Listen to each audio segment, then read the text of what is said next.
tambang emas ilegal. Dan dari Surabaya, Jawa Timur sudah bergabung jurnalis NTV Emir Hamzah yang akan melaporkan langsung dari lokasi konferensi pers digelar. Emir, selamat siang. Apa informasi yang mungkin Anda tambahkan? Tadi kita sudah dengarkan konferensi pers, tapi adakah mungkin hal-hal yang perlu pemirsa tahu atau mungkin sedikit mereview, merangkum soal konferensi pers tadi?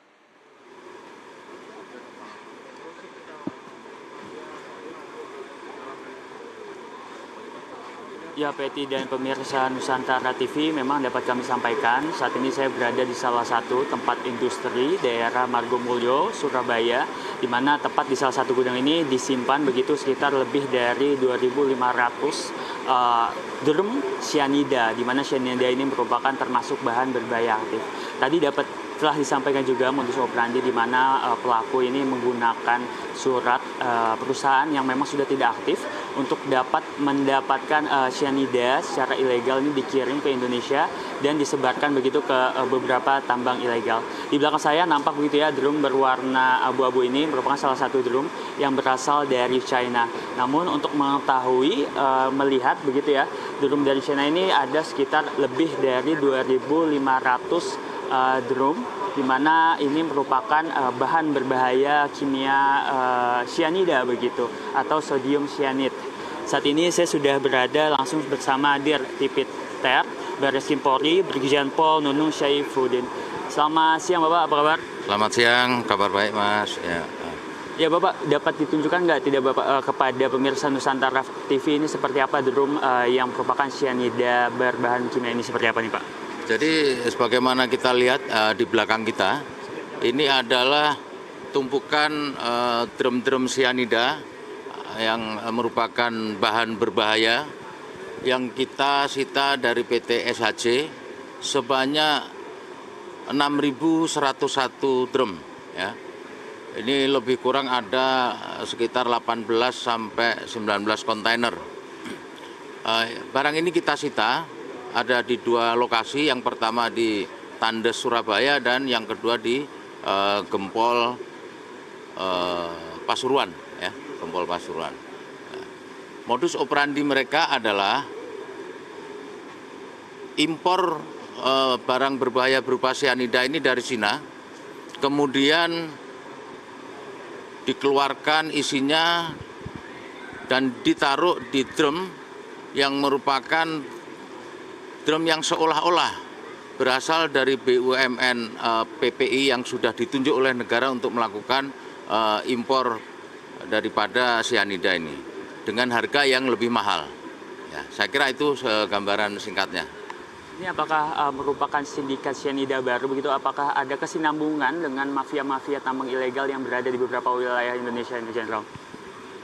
Kebetulan dari sementara hasil pemeriksaan, barang-barang berbahaya ini atau cyanida ini sudah dipasarkan pada pelaku tambang emas ilegal di wilayah Sulut, kemudian Sulsel, Kalimantan, dan beberapa wilayah lain di Indonesia Timur. Ya Jenderal, ini kan tadi disampaikan begitu pelaku menggunakan modus operandi dengan merobek labelnya ini. Ini bisa ditunjukkan gitu ya Jenderal, untuk merobek labelnya seperti apa nih Jenderal? Jadi yang mereka impor sebenarnya adalah yang dari Cina, ini yang berwarna hitam. Yang berwarna hitam ini dari perusahaan EBI. Dia menggunakan izin impornya dari PT SPM. Ya, PT SPM.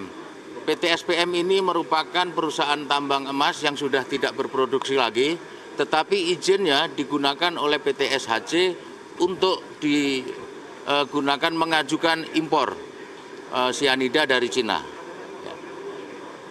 Dan sengaja dirobek ya? Sengaja dirobek untuk mengaburkan. Ya, pertama untuk mengaburkan asal-usul dari cyanida ini. Yang kedua, modusnya adalah memindahkan isi dari drum yang berwarna hitam yang dari Cina ini di drum yang berwarna abu-abu yang dari PT PPI, ya, seolah-olah dari PT PPI, yang harganya relatif lebih mahal. Ya, saya kira itu.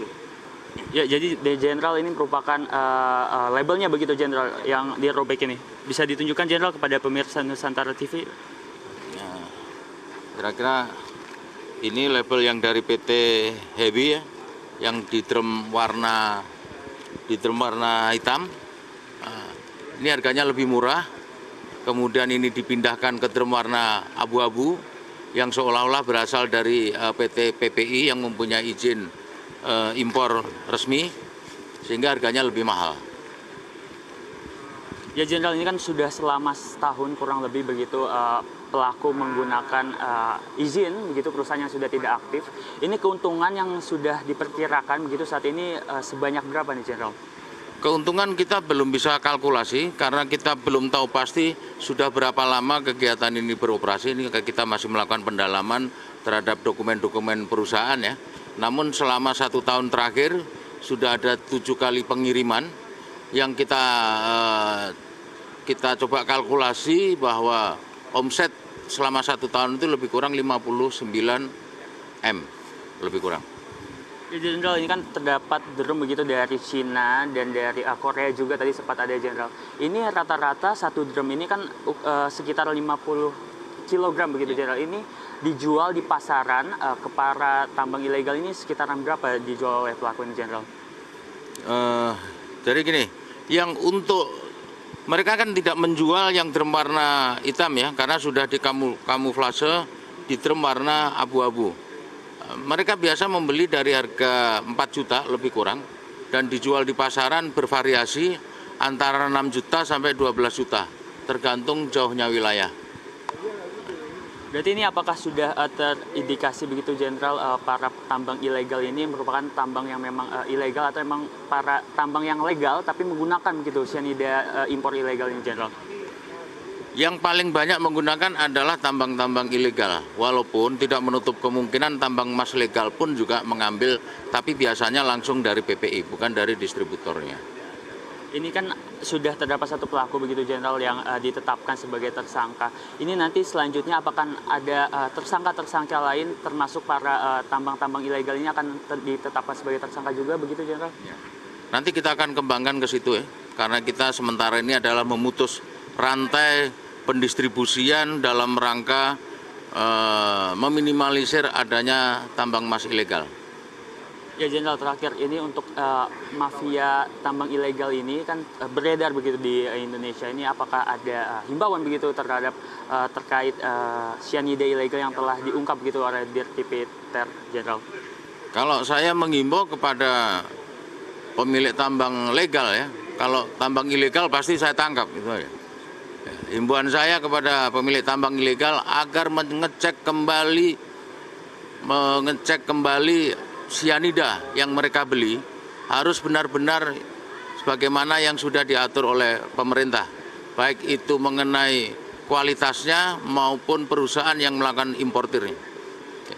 Terima kasih Jenderal atas waktu dan kesempatannya. Ya tadi baru saja kita dengarkan gitu Direktur Tindak Pidana Tertentu Brigjen Pol Nunung Saifuddin, di mana tadi dijelaskan ini drum-drum ilegal yang berasal dari Cina serta Korea ini merupakan drum yang berasal dari PPI yang digunakan surat izinnya begitu oleh pelaku ini dan nantinya dijual kembali ke tambang-tambang ilegal yang berada di beberapa wilayah Indonesia, di mana dia menjual begitu dengan harga kisaran 6 juta yang sudah dicopot labelnya, sehingga ini tidak dapat terdeteksi begitu apakah ini drum yang memang sudah diperjualbelikan atau belum. Sehingga ini tadi disebutkan begitu pelaku selama setahun kurang lebih ini telah meraup sejumlah keuntungan sekitar 50 miliar, lebih dari 50 miliar.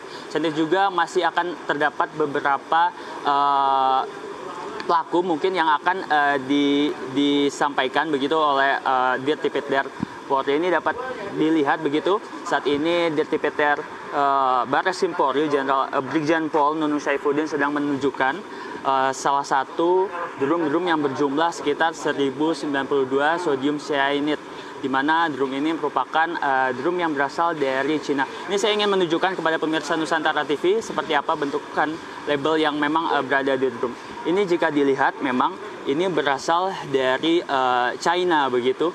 Dilihat sodium cyanide di mana ini jika dilihat begitu ya, beratnya sekitar kurang lebih 50 kg dengan ada tanda di sebelah sini ada tanda berbahaya begitu, di mana jika dilihat begitu cyanida ini merupakan bahan berbahaya kimia yang dapat menyebabkan keracunan begitu jika terkonsumsi oleh manusia berlebihan. Selain itu juga memang bahan kimia ini merupakan bahan yang digunakan begitu untuk pengekstasian emas, di mana para tambang ilegal memang masih menggunakan bahan cyanida untuk dapat meleburkan begitu biji-biji emas serta logam. Peti.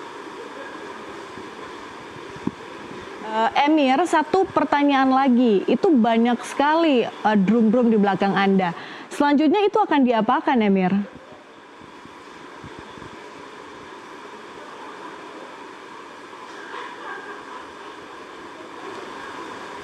Ya, Peti, dan memang di belakang saya ini di salah satu tempat persimpanan gudang di Margomulyo, Surabaya ini terdapat sekisaran 2.600 drum. Selain itu juga terdapat penyimpanan begitu yang berbeda di daerah Gempol Pasuruan, di mana di Gempol Pasuruan ini sudah sekitar kurang lebih 3.500 drum yang disimpan. Adapun memang drum-drum ini disimpan nantinya begitu, saat ini sudah diamankan begitu oleh Dirtipidter Bareskrim Polri untuk nantinya akan dikembangkan kasusnya, di mana tadi disampaikan begitu oleh Brigjen Pol Nunung Saifuddin akan dikembangkan untuk menangkap pelaku-pelaku bukan hanya yang memang menjual cyanida ilegal yang memang dipergunakan kepada para tambang-tambang ilegal. Nanti barang bukti ini akan digunakan untuk sebagai barang sitaan yang memperkuat begitu pelaku-pelaku yang saat ini masih ada satu pelaku yang sedang diintegrasi begitu. Tadi setelah disampaikan pelaku saat ini merupakan direktur PT SHC, di mana yang berinisial SS ini merupakan pelaku yang melakukan pengoperasian serta pengimporan gitu bahan-bahan sodium cyanida. Peti. Baik, sangat komprehensif. Terima kasih Emir Hamzah melaporkan langsung dari Surabaya, Jawa Timur. Selamat kembali bertugas.